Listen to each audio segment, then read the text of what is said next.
Which one? We built 150,000 foot Class A. Okay.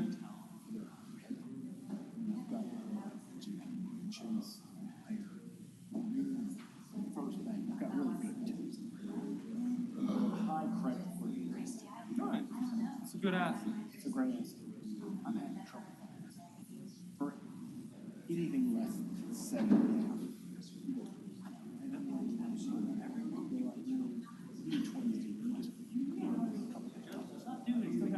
Finish $2 million to finish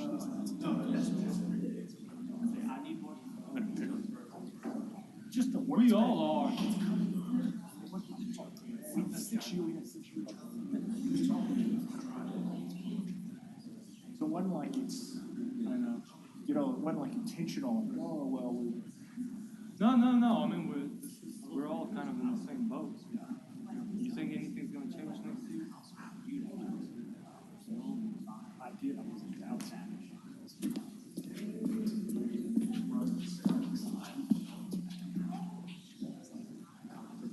No one's one day, everybody is doing 24. Is that what you're here to do? I hear a bunch of shit. I don't know. But I'll see you. Thank you.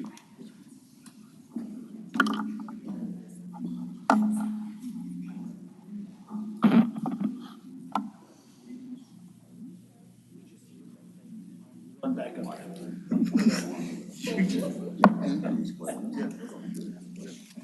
All right, we ready?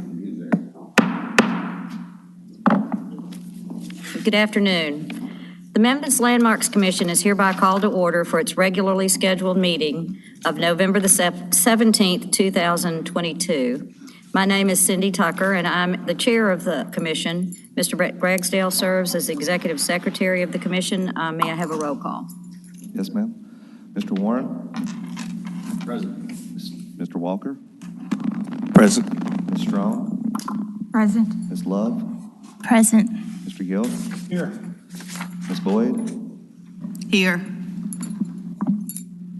Vice Chair Doss? Present. Chair Tucker? Here. We have a quorum. Thank you. The Memphis Landmarks Commission and the Historic District provisions are established to ensure preservation of structures that are of historic value to Memphis.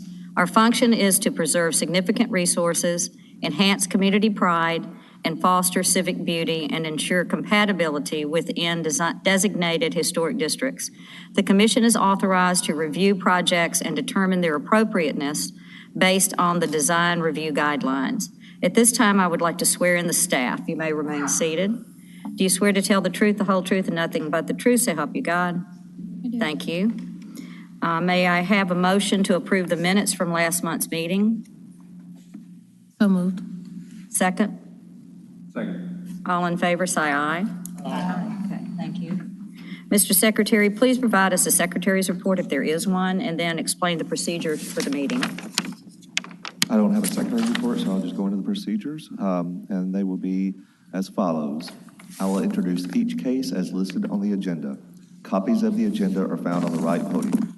For each case, staff with the Division of Planning and Development will give a presentation. At the conclusion of the staff presentation, the applicant will have 5 minutes to present his or her case. After the applicant's presentation, the commission will hear first from those speakers in support of the application, then from those speakers in opposition to the application, and the speakers will have 3 minutes each, and then finally the applicant will have a 3-minute rebuttal period. These times do not include time for questions from and answers to members of the commission. The chair may provide additional time, provided both sides are given an equal amount of additional time. All parties who wish to provide testimony to the commission will be sworn in by the chair. If a member of the audience wishes to provide testimony in support of or in opposition to a particular case on today's agenda, he or she will need to fill out a speaker's card for the record. Speaker's cards are available at the front podium. Once filled out, speaker's cards can be submitted to any DPD planner at the left podium. We do not need speaker's cards from the applicants since their names are already part of the record. After all parties have been heard, the commission will close the public hearing, make a motion, and then deliberate on the case. All motions to this commission by this commission will be made in the affirmative. The bylaws governing the commission require the affirmative vote of a majority of the attending members to approve an application. The commission may also vote to hold an application for a period of 1 month. Madam Chair, I submit that all cases have been filed in proper order, all applicants have been notified of this hearing, and all notice requirements have been fulfilled. Thank you. At this point, the commission will establish a consent agenda.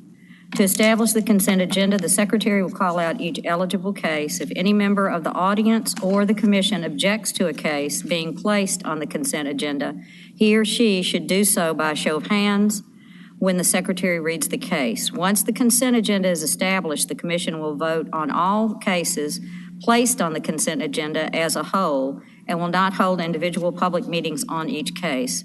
Mr. Secretary, which items are eligible for consent? Thank you, Madam Chair. And I just want to note that item 1 is a hold, so we don't typically have to approve those on consent. So I'll just go on to the next item, which is item number 2, COA 2022-142, 910 Dickinson Street in the Valentine Evergreen Historic District. Item number 3, COA 2022-145, 1698 Euclid Avenue in the Roselle-Ansdale Historic District. COA 2022-149, 923 Garland Street in the Valentine Evergreen Historic District. Item number 6, COA 2022-150, 987 Oakview Street in the Roselle-Ansdale Historic District. And that is with a friendly amendment that will read, a condition that will read, all roofing material, including front porch, shall be architectural shingles. And the last item is item number 7, COA 2022-151, 1002 South Willette Street, Roselle-Ansdale Historic District. Okay, thank you. May I have a motion to approve the consent agenda as established by the secretary? I so move. Is there a second? Second. Do a roll call. Ms. Boyd? Yes. Mr. Gill? Yes. Ms. Love? Yes. Strong? Yes. Mr. Walker? Yes. Mr. Warren? Yes. Vice Chair Doss? Yes. And Chair Tucker? Yes. Motion carries. If you are here for any of the items just listed on the consent agenda, you have been approved. You don't need to stay for the remaining meeting, but you're welcome to stay if you'd like to.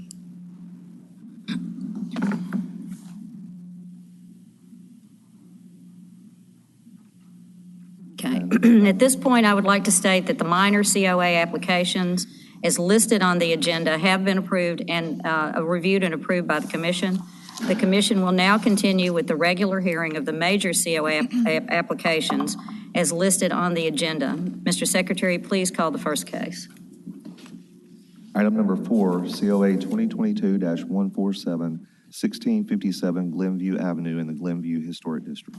Okay, is the applicant present? Could you come up, please?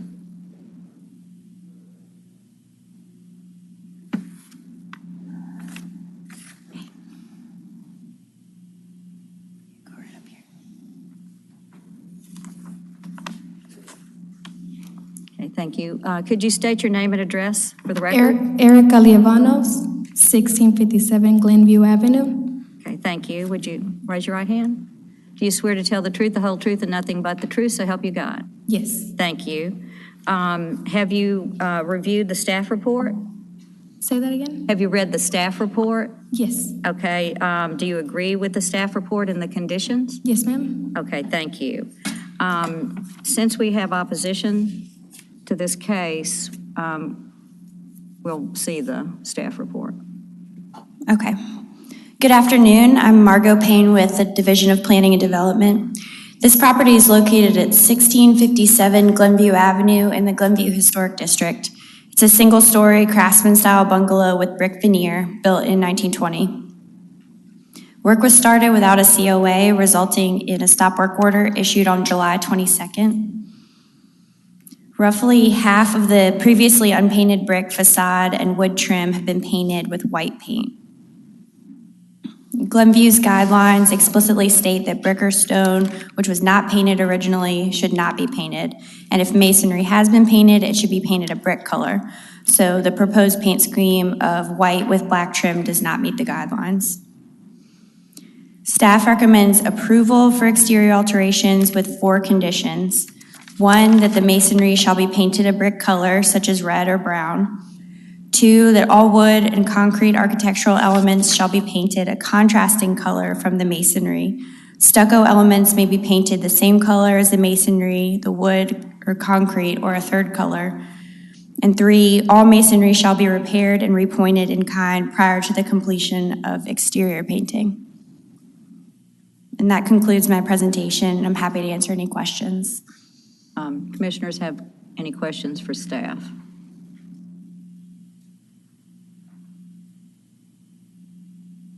I do have a question. Sorry for the delay. Okay. The masonry is partially painted is at present? Yes, it's about halfway. Okay. You can see this picture on the right shows about where it cuts off. Thanks. Was the brick painted beforehand? It was already painted or? It was not. Oh, I see. Okay.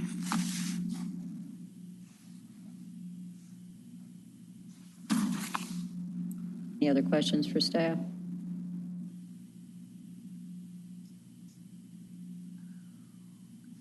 Good. Okay.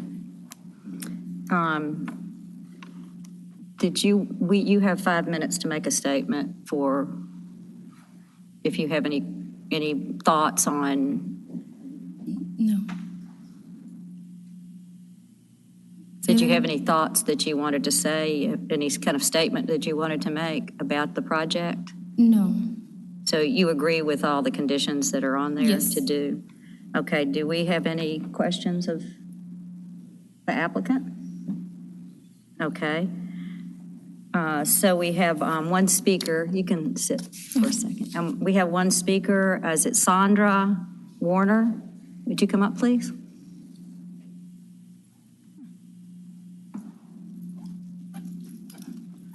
I couldn't hear very well back there.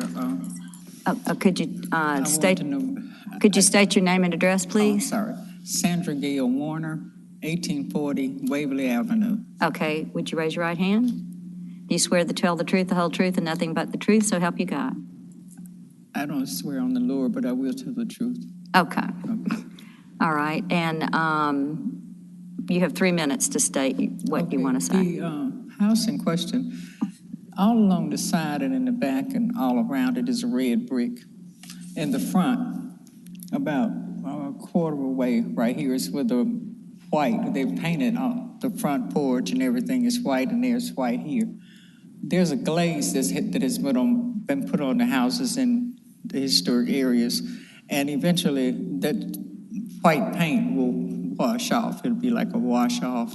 I'm not necessarily saying that it's just horrible and you should not ever do it, but it needs to be more muted colors and all that would pick up what's happening in the neighborhood.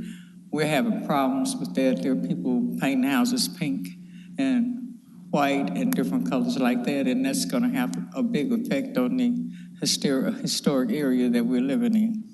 So I'm suggesting that you paint that white back the original color, because it can be matched and it can be restored. And then there's beautiful woodwork all around it, the porch and everything, and then come back with a pretty trim, which would bring it back to the looking like the rest of the houses do in the area.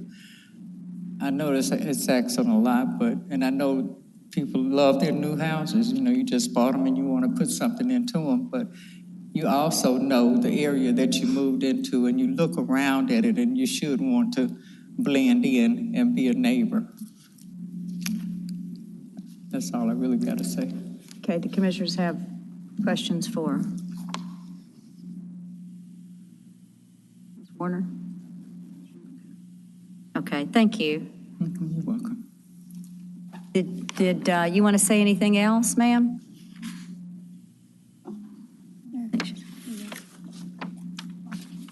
That's okay. everything? Okay. I'll now close the public hearing part so that we can speak amongst ourselves. Do y'all have any? I guess the one thing I would say, can we amend it to making sure not just any kind of brick color, that maybe it could be matching the existing brick color? Just have a little bit more specificity to it. Say that again. I can. Right now, I believe the conditions say, honestly, maybe painted the same color as masonry, all brick shall be, it says masonry shall be painted a brick color such as red or brown. Mm-hmm. And I was suggesting maybe we provide a little bit more specificity as to saying matching the existing brick color that we currently see, since half the house is still there. We should be able to match it similar to. And work with staff on. Exactly. The color. What were you saying? Do you have? I just wondered if she. This has to be on record. I was just wondering if she understood the recommendations. I know she said she agreed with them. I just wanted to confirm that she does agree with the terms that were recommended by the staff.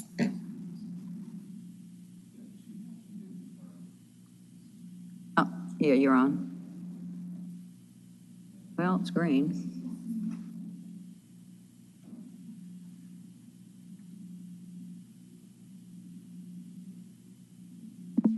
Yes, yeah, and she did say that she does agree with these conditions, and I think if you do amend them, you could ask that, but I think it's just being more specific, and it's not necessarily changing it. So. Okay. And Madam Chair, we don't have a motion and a second right now but if y'all wanted to do that, and then you can make amendments to the conditions. She's talking to her right this second.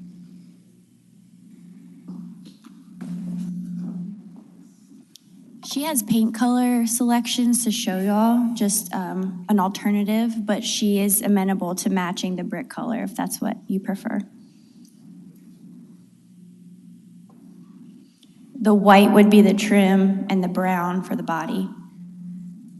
And the intent of the staff recommendations are to make sure that all the different woodwork, concrete, stucco is all differentiated between those two colors.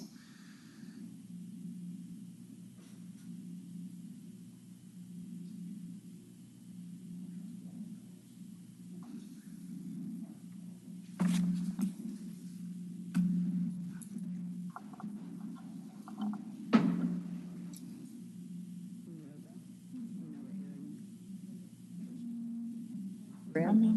You want more red? This is more of a brown.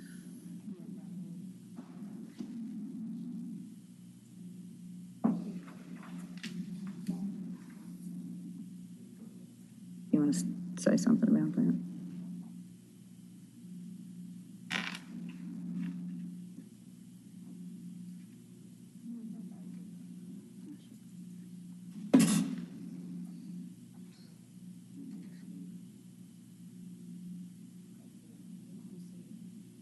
It's a little hard, too, to look at the paint swatches being that brown, and you don't think of brick as being that brown is what we were talking about up here. The original brick is a little bit more red-brown than that. So that would be my only, I guess, gripe with that. Gripe is probably a strong word, but it's a reddish brown. The brick in the neighborhood is. Mm-hmm. So if reddish brown is a possibility, I think that's the better way to go. And also right now, only half of the structure is painted. So if she was to match something closer to the brick, you wouldn't have to paint the rest of the structure, and you'd still have part of the house that's left unpainted. And you'd just be dealing with the front part that's painted. We can't partially paint the side of the house. It's visible from the street. So, I mean, you could stop at the back corner, I guess. But I agree with what I'm hearing, basically, that, so I mean, just to remind everybody while we're here, you can't paint unpainted brick. So I think we have the authority here to say this house needs to look like it was never painted. And so I want to also comment that you cannot paint unpainted masonry, and masonry includes the limestone, which has been covered in white paint. That's the porch sills and the column capitals. So I think we need to get specific in our condition about the limestone shall be a limestone color, and that the brick should be the original brick color. Because the bricks are there to match. I mean, They we're- need to match yeah. the brick color as much as they We're, can. yeah, right. Like, we're here because this is not okay. And so the deterrent is, remember we did it in Central Gardens with that apartment. It's like, if you spend the money, you're not gonna change the appearance. That's what has to happen, I think. I would also like to add that I don't think it's really appropriate for us to be able to look at paint swatches up here in order to determine what would match with that. So I would say that Right. that should be something left to the staff to be able to be on site, or something actually have somebody visibly be able to confirm that. That staff can confirm. Yeah. I think we're saying the same thing. Like, we can't legislate paint colors for those building elements that are allowed to be painted, but it's a moot point, a moot topic when it's masonry that shouldn't have been painted in the first place, if that makes sense. I think we're saying the same Yes, thing. and so we're matching the existing, basically. Yeah. Yep. So do we need to restate? Well, and this was currently, since we didn't have any discussion, we don't have a motion and a second. So if someone wants to make a motion with those amendments, then we can Yeah, move that's forward true. with that. All right, I can take a stab at it. I move to approve case 2022-147, subject to the following conditions. We're going to revise condition number 1 to read, masonry shall be painted, let me back up. Brick masonry shall be painted a color to match the existing brick as closely as possible. Limestone masonry shall be painted a color to match the existing limestone as closely as possible. Condition 2 can remain as written. Condition 3 remain as written. Condition 4 remain as written. I second it. Can we get a roll call vote? Yes. Ms. Boyd? Yes. Mr. Gill? Yes. Mr. Warren? Yes. Mr. Walker? Yes. Ms. Strong? Yes. Ms. Love? Yes. Vice Chair Doss? Yes. And Chair Tucker? Yes, Motion carries. thank you. Is that it? That was actually our only case that was not on consent or held, so I think that is one of our shortest meetings. What happened to that? What happened to the health? Case with the windows over by Alex's Tavern? It's held again. Okay, We're still working on it. good, fine. Any announcements? No, I think we'll, Okay, when's our next meeting? I don't have the date. Where's our Christmas party? December Holiday party. 22nd. yes, Holiday party. that's right. Yes, and we'll want to hopefully have a short meeting that day too, and we can all go and enjoy the holidays. Which day is it on? It's Thursday. The third Thursday. Yeah. No, it's the fourth Thursday. Fourth the Thursday. 22nd. Yeah. Not in December, it's third Thursday. Third Thursday again? Because of, The 22nd. The 22nd. Oh, it is then. Okay.